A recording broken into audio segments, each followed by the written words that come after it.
Olá pessoal, tudo bem? Nós estamos aqui gravando mais uma aula para hoje, uma aula que fala especificamente sobre os crimes contra a liberdade pessoal previstos nos artigos 146 a 154b do Código Penal, certo? Eu estou com vocês, eu sou o professor Bruno Alegria e eu espero que a gente tenha uma experiência formidável. Aqui nós vamos falar especificamente não de todos os crimes, mas dos crimes que talvez chamem mais atenção, os crimes mais conhecidos, os crimes que frequentemente caem nos concursos públicos, nas provas, nos exames de ordem, crimes que vocês certamente já ouviram falar. Dentro deste capítulo aqui dos crimes contra a liberdade pessoal, nós vamos enfatizar aí os crimes contra a liberdade pessoal. E aí eu chamo a atenção de vocês para o crime previsto no artigo 146, o crime de constrangimento ilegal.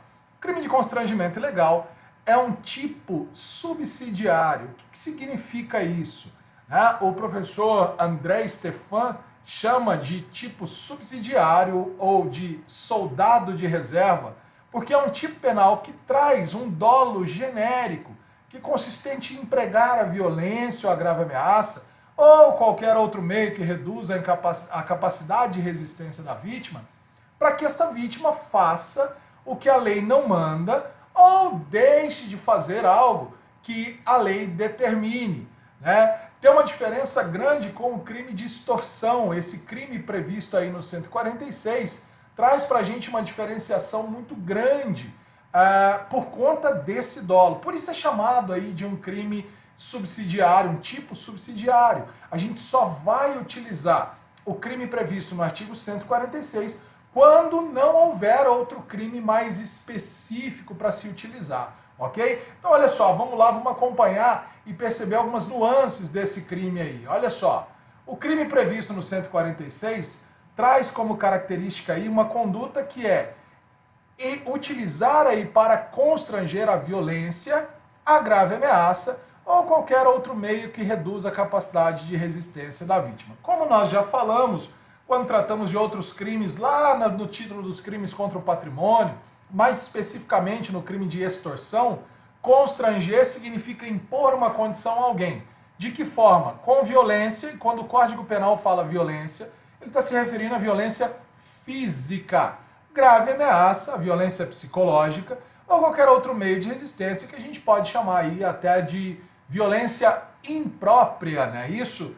E aí, olha só algumas características interessantes. Nós temos aí algumas causas que irão aumentar a pena. Gente, vale lembrar, eu vou voltar nesse slide aqui, mas vale lembrar que esse crime é um tipo subsidiário. Eu só utilizo ele quando não couber outro tipo mais grave. Diferença com a extorsão aí, fundamental a gente apontar, fundamental a gente dizer, né? O crime de extorsão traz o constrangimento com a finalidade de obtenção aí, com a finalidade de obtenção de uma vantagem patrimonial, não é isso? Uma vantagem patrimonial, o que não tem nesse caso aqui para o crime de extorsão, ok?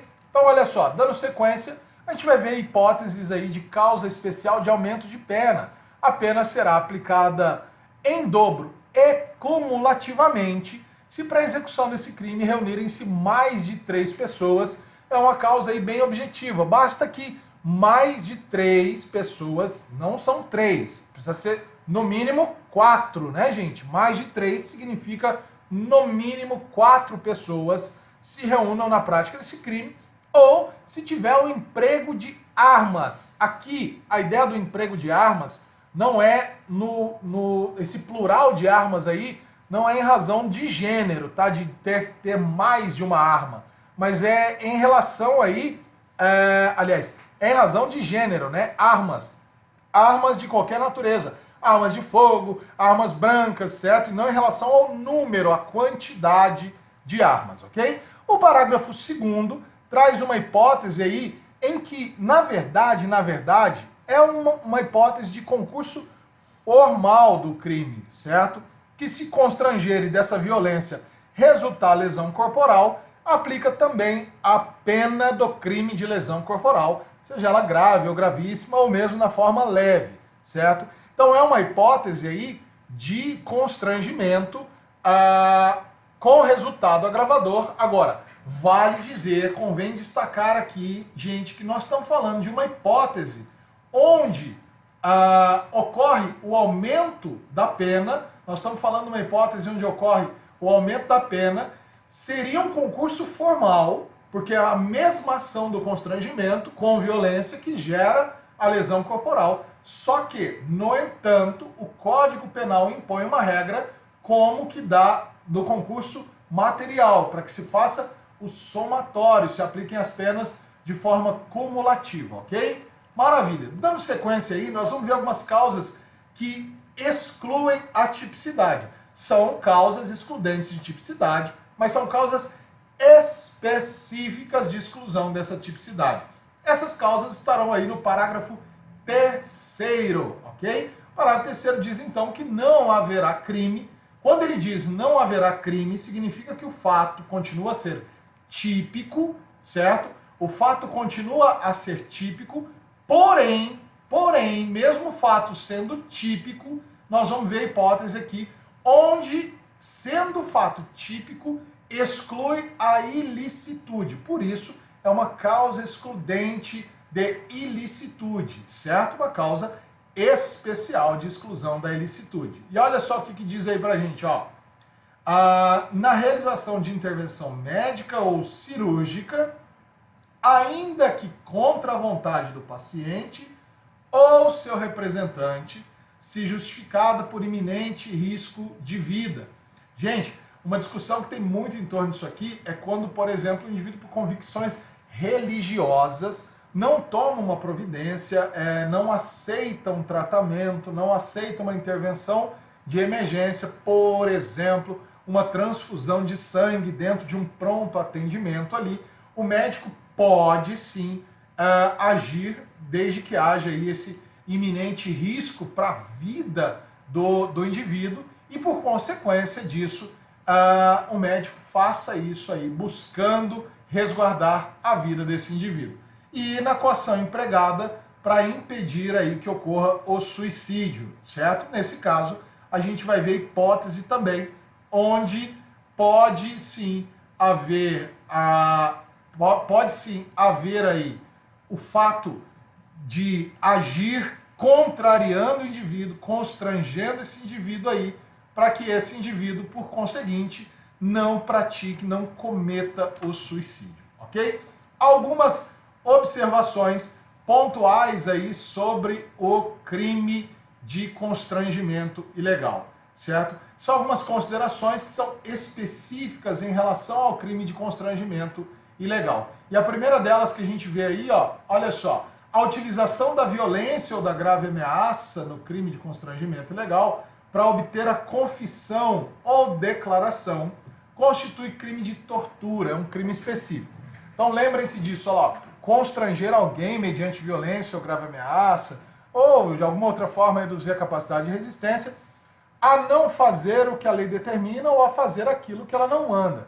Mas se for para que se obtenha alguma declaração ou confissão, nós teremos aí a prática específica do crime de tortura. E aí, nesse mesmo sentido, ó, quem empregar violência ou grave ameaça para obrigar a vítima a cometer um crime, responderá por este crime praticado contra a vítima, aí, o delito de tortura, de acordo com o que está previsto lá no artigo 1º, inciso 1, a linha B. Gente, a lei de tortura é muito específica sobre a maneira que se refere à prática da violência ou da grave ameaça para fazer com que o indivíduo possa ou praticar novo crime, ou confessar, ou dar alguma declaração verdadeira ou falsa, certo?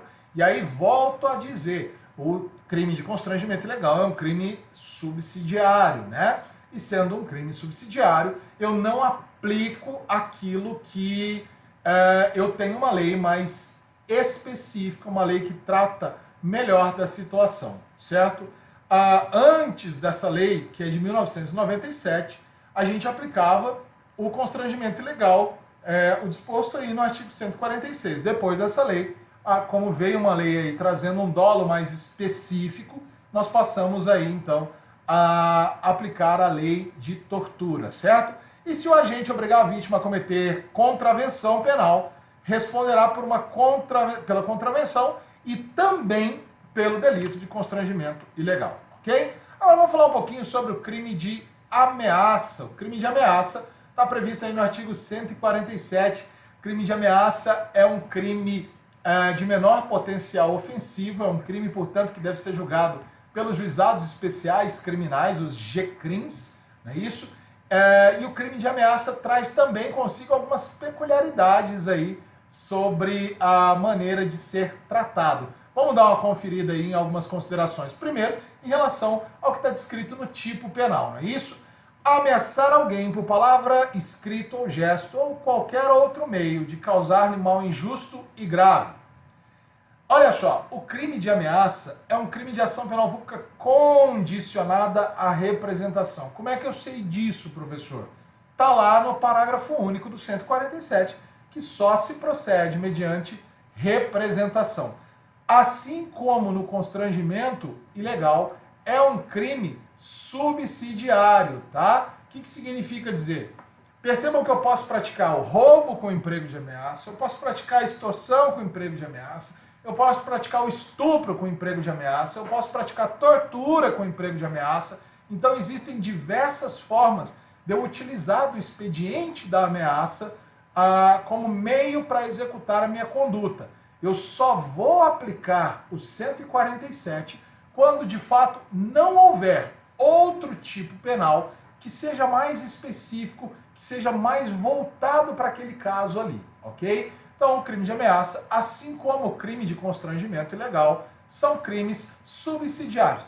Talvez agora faça sentido para você o porquê que nós estudamos primeiro os crimes contra o patrimônio, porquê que nós falamos de roubo, falamos de extorsão, e depois nós retornamos aqui no código agora para falar de constrangimento ilegal, para falar de ameaça.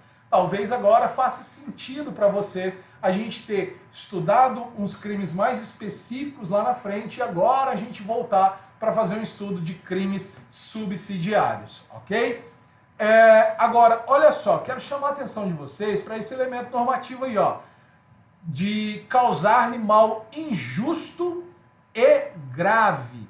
O mal pode ser a ser provocado, a ser prometido aí no crime de ameaça, é um mal injusto e grave. E aqui é importante dizer o seguinte, o que é a definição desse mal injusto e grave, né? O mal injusto e grave é aquele mal não merecido, capaz, e aí o grave, capaz de causar apreensão na vítima, naquele que escuta sobre essa situação. Olha só, mal grave é aquele que atinge um bem jurídico relevante, né? Eu não posso prometer causar um mal sobre um bem jurídico que não tem importância, que não tem relevância. Então tem que ser uma ameaça de morte, uma ameaça de agressão, uma ameaça de demissão, uma ameaça de violação de direito capaz de amedrontar a vítima, ok? Outra coisa, o mal precisa ser injusto. O que configura como um mal injusto?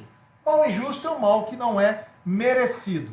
Gente, não está na apostila, não está no slide aí, tá? Mas quando a gente fala de mal injusto, eu vou até voltar para cá agora. Quando a gente fala de mal injusto, nós estamos falando de um mal que é um mal que não é autorizado pela lei, certo?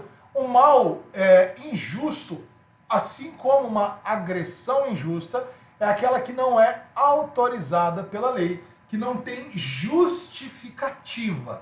E a justificativa precisa ser uma justificativa legal, certo? É diferente, por exemplo, quando um policial de trabalho aborda um criminoso e diz: para, senão eu atiro, senão eu vou te matar. Para, senão eu vou te disparar com essa arma e vou te lesionar.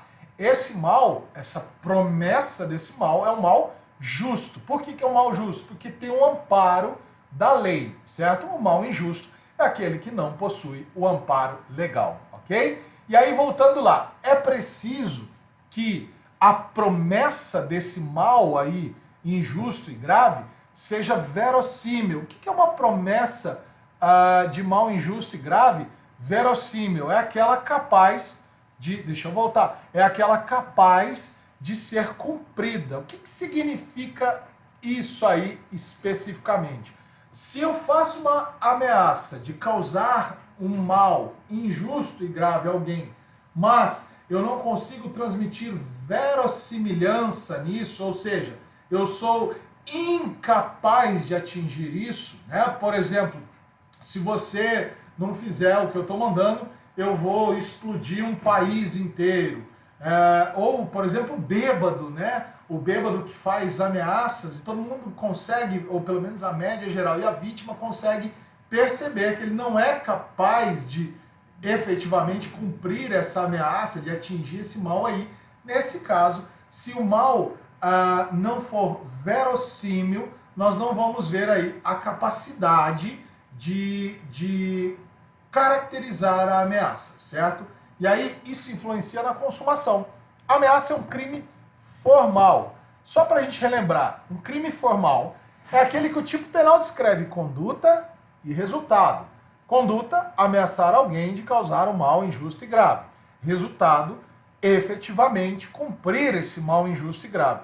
Agora, para a consumação, não é preciso que o mal injusto e grave de fato aconteça. Para a consumação, basta que a vítima se sinta amedrontada, gente, ok? Então, para a consumação basta a conduta. E aí, quero chamar a atenção de vocês para a tentativa. Quando a gente fala no crime de ameaça, nós falamos aí dentro do núcleo do tipo, das maneiras de se cumprir essa pena, nós falamos sobre ameaçar alguém por palavra, escrito, gesto ou qualquer outro meio simbólico, certo?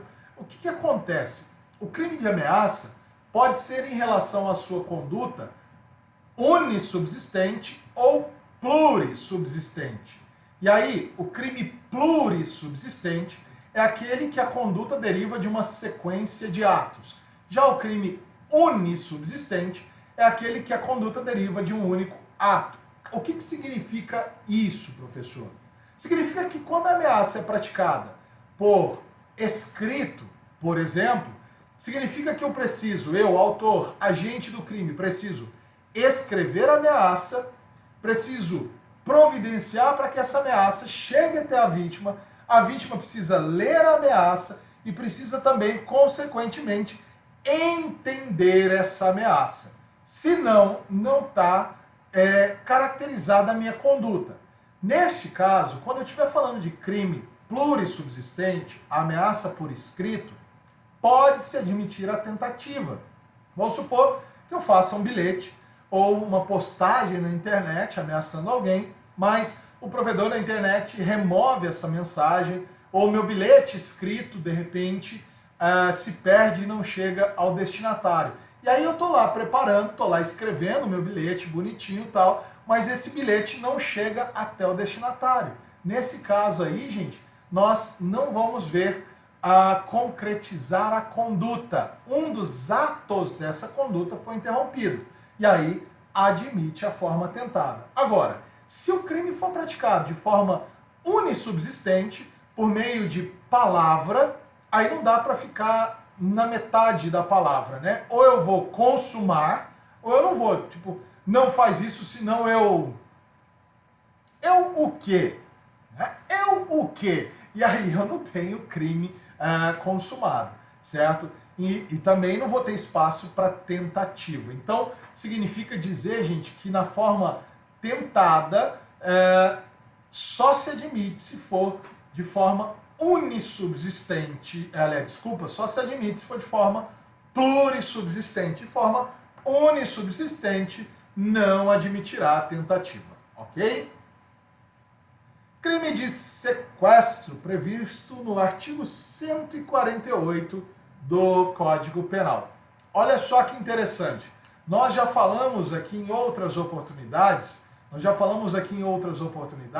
sobre o crime de extorsão mediante sequestro. O crime de extorsão mediante sequestro está previsto no artigo 159. Lá diz: sequestrar a pessoa com o fim de obter indevida vantagem financeira como condição de preço ou resgate. Lá é aquele sequestro que a gente vê na televisão, que é quando sequestra e pede o resgate, certo? Aqui a gente está falando do sequestro que é subsidiário em relação ao crime de extorsão mediante sequestro, certo? Ó, aproveita e inscreve aí, ajuda, né? Deixa comentário aí também, vamos aproveitar esse momento agora para deixar um comentário, agora é a hora de você deixar um comentário, de você escrever, de você ajudar, ajuda a divulgar e assiste também, tem algumas coisas lá, Direito Penal, parte geral, que dá para você assistir, se você vier e clicar mais ou menos aqui, vai ter um card sobre isso, ok?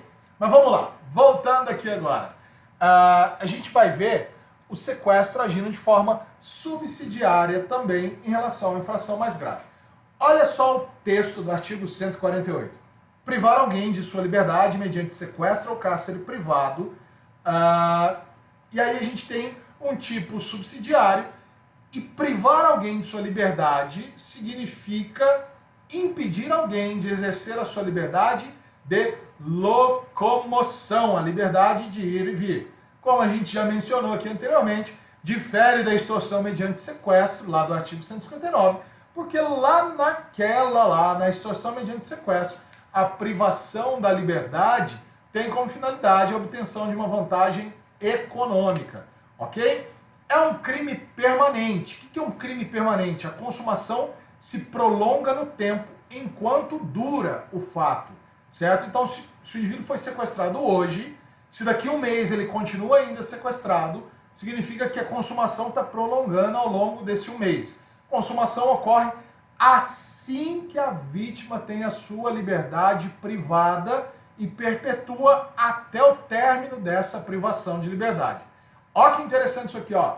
Não é requisito que a vítima seja levada a um local. Quer dizer, então, que se eu capturar a vítima na rua, antes mesmo de levá-la para o cativeiro, já está consumado o crime, tá? Pode não haver deslocamento, mas uma mera retenção. E aqui, gente, é privar alguém da sua liberdade, mediante sequestro ou cárcere privado.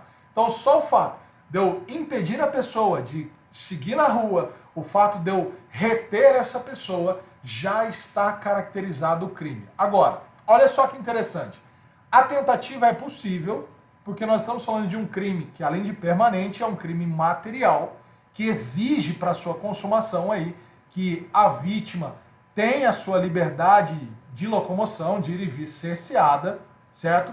Desde que o sujeito não consiga, ele tome, por exemplo, eu, autor do crime, posso fazer uma abordagem de alguém na rua e não conseguir, a pessoa conseguir fugir, e aí está caracterizada a tentativa. Ó, sequestro é uma coisa, cárcere privado é outro, certo? Essa diferenciação não tem muito impacto para aplicar a lei, não.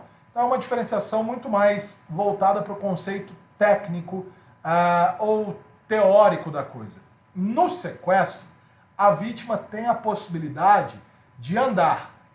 Ela está, por exemplo, privada da sua liberdade de locomoção dentro de um espaço, um galpão, uma casa ou dentro de um quarto, certo? No cárcere privado, não há possibilidade da pessoa se movimentar. Ela está amarrada numa árvore, está algemada, está dentro do porta-mala de um carro, certo? Então, no sequestro, ainda é possível que haja uma movimentação, enquanto que no cárcere privado não há essa possibilidade. A diferença essencial é que o cárcere privado é uma forma de sequestro, certo? É uma das formas do sequestro. O crime de sequestro tem também as suas qualificadoras, e aqui é muito interessante que essas qualificadoras são muito específicas, gente. Olha só que interessante isso, ó. Se o agente for cônjuge, companheiro, ascendente, descendente da vítima, ou essa vítima possua mais de 60 anos, se o crime for praticado por internação da vítima em hospital psiquiátrico, em casa de saúde, em hospital, com o intuito aí, inclusive, do auxílio médico para essa finalidade de privar a liberdade, se o sequestro ou o cárcere privado durar mais de 15 dias, se o crime for praticado contra um menor de 18 anos, ou se o crime for praticado com a finalidade de praticar atos libidinosos. A gente vai ver a pena aí aumentada de 2 a 5 anos. Além disso, nós temos o parágrafo 2º, que aí já aumenta a pena de 2 a 8 anos, que é o caso da vítima que dentro do sequestro sofrer maus tratos em decorrência aí da detenção, sofrer grave sofrimento físico ou moral. A pessoa ficar privada de comida, de água, sem condições de higiene. Agora, gente, é interessante observar uma coisa. Se a vítima sofrer lesão grave ou morrer em razão dos maus tratos do sequestro, ficou lá muito tempo sem comida e acabou morrendo, o agente vai responder pelo crime de homicídio em concurso com o sequestro, tá? E aqui é importante destacar uma coisa. Se dentro do sequestro eu decidir matar a vítima, eu estou falando de uma progressão criminosa. Agora, se eu não tiver essa intenção, mas em decorrência do sofrimento do sequestro, chegar a uma lesão corporal grave ou homicídio, aí eu vou aplicar o concurso material, ok? E agora a gente fala aí, a gente vem finalizando aí com o crime de violação de domicílio. Crime de violação de domicílio previsto no artigo 150. Tem uma observação muito interessante, que aqui o núcleo do tipo, a conduta, traz algumas especificidades ali relacionadas à maneira de praticá-lo. Esse crime é um crime de 2 etapas. Olha só, vamos acompanhar aí para ver que interessante. É um crime aí que também faz parte da liberdade individual, e a ideia aqui é proteger a inviolabilidade da casa do indivíduo, né? Que é um direito constitucional previsto lá no artigo 5º, no inciso 11. Núcleo do tipo aí na conduta, entrar e permanecer. Nós temos então um crime de ação múltipla. Olha só, lê aí comigo aí em voz baixa, ó. Entrar e permanecer. Bacana. Ó, entrar significa ingressar efetivamente no domicílio, quer dizer, basta romper esse ingresso no domicílio, e permanecer pressupõe que o agente já esteja dentro do domicílio e ele tem uma permissão legal, mas quando o dono encerra essa permissão legal, esse indivíduo se recusa a sair. Então, olha só que interessante, nós vamos ver esse crime aí em 2 movimentos. Entrar significa quando eu não tenho autorização do dono do domicílio e eu ingresso. E permanecer significa quando eu tenho autorização, mas essa autorização é encerrada, a pessoa fala, ó, você já não é mais bem-vindo, você já pode ir embora, está na hora de você sair, e a pessoa se recusa a sair. Então eu posso praticar esse crime nessas ações múltiplas. Ou eu ingresso sem autorização, ou eu estou dentro do domicílio com autorização, e aí, quando essa autorização encerra, ao invés de eu sair do domicílio, eu me recuso a sair desse domicílio, ok? Agora, vamos analisar algumas especificidades aí, certo? A entrada ou permanência pode se dar de 3 maneiras. Olha só que interessante. Clandestina, que é quando é realizada sem conhecimento do morador, né? Quando é feita de forma sorrateira e sem que ninguém saiba. Astuciosa, que é quando há um emprego de artifício, de fraude, de ardil, para obter um consentimento. Por exemplo, eu falo que eu sou da empresa de água, ou da empresa de energia, da empresa de telefone, de internet. Essa é uma entrada astuciosa. Ou ostensiva, que é quando eu entro na marra mesmo, certo? Quando eu chego, vou empurrando e vou partindo para dentro, sem ter essa autorização, certo? Objeto material aí, que é o conceito de domicílio, de casa. O parágrafo 4º traz para a gente esse objeto material, a definição de casa. Qualquer compartimento habitado, certo? Pode ser um apartamento, pode ser uma casa, pode ser uma kitnet, aposento ocupado de habitação coletiva, né? As kitnets aí, cortiços, quartos de hotéis, pensionatos, compartimento que não esteja aberto ao público, onde alguém exerce a sua profissão ou atividade. Consultórios médicos, escritórios de advocacia, de contabilidade, e aqui, compartimento não aberto ao público. Aquela parte que é aberta ao público não considera violação de domicílio, certo? Então, A recepção é aberta ao público, não considera, mas a sala, o consultório, aí já considera. E dependência da casa, como quintal, um jardim, uma garagem, ok? E aí, olha que interessante, o parágrafo 5º explica o que é que não pode ser considerado como casa. Ó. E é aquilo que a gente estava falando também, olha que interessante. A sala de espera de um hotel, hospedaria, estalagem, fora as hipóteses lá do inciso 2 do parágrafo anterior. Taverna, olha só, gente, o Código Penal é de 1940. É de 1940, olha o termo que ele usa, ele fala em taverna. Olha que maravilha, né? Hoje a gente não fala, mas vamos pensar assim, a loja de conveniência, né? A loja de conveniência pode ser aplicada aí, ó.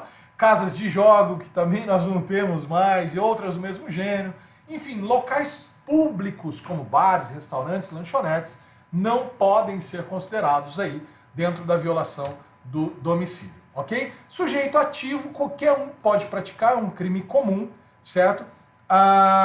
O proprietário pode ser autor do delito se a posse não estiver consigo. Por exemplo, se eu alugo um imóvel meu e nesse imóvel o meu locatário está lá residindo e eu ingresso lá sem autorização dele, mesmo sendo proprietário do imóvel, eu pratico o crime porque eu não estou exercendo a posse legítima naquele momento. Muita atenção em relação a isso aí. Tá? E acho que eu vou dizer até mais, eu vou deixar a dica, se você estiver assistindo esse vídeo até agora, essa questão vai cair. É muito provável que essa questão caia, perguntando especificamente aí sobre o proprietário do imóvel, se ele pode praticar o crime de violação do domicílio num imóvel seu, ok? Sujeito passivo, a conduta tem que ser contra a vontade expressa ou tácita de quem tem o direito, de quem está na posse. Via de regra, esse direito cabe aos cônjuges e, na falta deles, aos descendentes, primos, tios, sobrinhos, empregados ou alguém que os represente. Então, se é uma casa familiar, quem é a vítima aí? Os cônjuges aí, né? O marido, a mulher, ou na falta deles, os pais, os filhos, os primos, enfim, quem estiver ali exercendo essa posse, ok? Elemento subjetivo, dolo genérico, né? É a vontade livre e consciente de entrar e permanecer na casa sem o consentimento de quem tem direito. E aqui é dolo genérico, gente, não tem dolo específico. Se for entrar para praticar outro crime, a gente vai ver a possibilidade de outro crime, inclusive com a possibilidade de absorção para outro crime, ok? Consumação e tentativa é um crime de mera conduta, certo? Não precisa de resultado. Qual que é o resultado? Não tem, basta estar no imóvel que não é do seu consentimento, certo? É um crime instantâneo. A partir do momento que você entra no imóvel sem autorização ou permanece lá quando já encerrou essa autorização, já está consumado o crime. A tentativa pode até ser admitida, só que é muito difícil na prática a gente comprovar que o indivíduo estava praticando essa conduta e não conseguiu. A gente vai ver muitas hipóteses no entrar. O indivíduo, por exemplo, que tenta violar uma fechadura ou que se passa por alguém para entrar num imóvel, aí pode ser que sim, que a gente veja essa possibilidade aí da tentativa. Agora, no permanecer é muito difícil comprovar que na mente do indivíduo ele tinha esse interesse aí de não agir, ok? Formas, nós temos uma forma simples, que é essa do caput, dolosa, não admite a modalidade culposa, tá? E no parágrafo 1º a gente tem aí qualificadoras que fazem com que a pena aumente aí para 6 meses a 2 anos, mais uma pena correspondente à violência, se o crime for cometido. E aí essa violência aqui, só uma observação, essa violência é tanto contra as pessoas do domicílio, quanto também a violência empregada para estar dentro do imóvel. Por exemplo, o rompimento de uma porta, de uma janela, de algum obstáculo nesse sentido. E aí a gente vê concomitante ao crime de violação do domicílio, o crime de dano também ser aplicado, o crime de dano lá do artigo 160, que nós já falamos sobre ele também, ok? Então vamos lá. Durante a noite, período compreende do horário noturno, tá? Diferente do furto, que fala de repouso noturno. Em lugar ermo, lugar despovoado, deserto, com emprego de violência contra a pessoa ou contra a coisa, E aí a violência, a grave ameaça não autoriza aí essa qualificadora. Emprego de arma, e aí como a lei não especifica, pode ser arma de fogo, pode ser arma branca, por duas ou mais pessoas. Duas pessoas, no mínimo, precisam praticar a conduta de entrar aí, ok? Causas especiais de exclusão de ilicitude é quando durante o dia ocorrer isso para que nós tenhamos aí a possibilidade de cumprir algum mandado judicial, cumprir alguma diligência aí nesse sentido. Outra hipótese é quando a gente souber que ali dentro está tendo a prática de um crime, a prática de um delito, ok? A Constituição também autoriza a excludente de ilicitude, que é em caso de desastre ou para prestar socorro. Ok, pessoal? Bom, eu quero dizer para vocês, talvez a qualidade do vídeo não tenha ficado tão boa, porque hoje eu estou utilizando uma webcam do próprio computador, mas eu espero que na qualidade dos slides, do material fornecido, isso possa ser suprido, certo? E se tiver alguma dúvida, gente, eu sigo à disposição, tá? Quero pedir para vocês, com o intuito de cada vez gerar mais conteúdo para vocês, se vocês ainda não foram, se inscrevam aqui no meu canal, certo? Aqui no final vai aparecer também a foto do canal, assistam os outros vídeos, dá um like aí, dá uma curtida, certo? E eu espero verdadeiramente que vocês tenham gostado dessa aula de hoje, apesar dessa qualidade com bastante brilho, né, por conta da qualidade da câmera, eu espero que vocês tenham curtido, ok? Muito obrigado, gente, e até a próxima!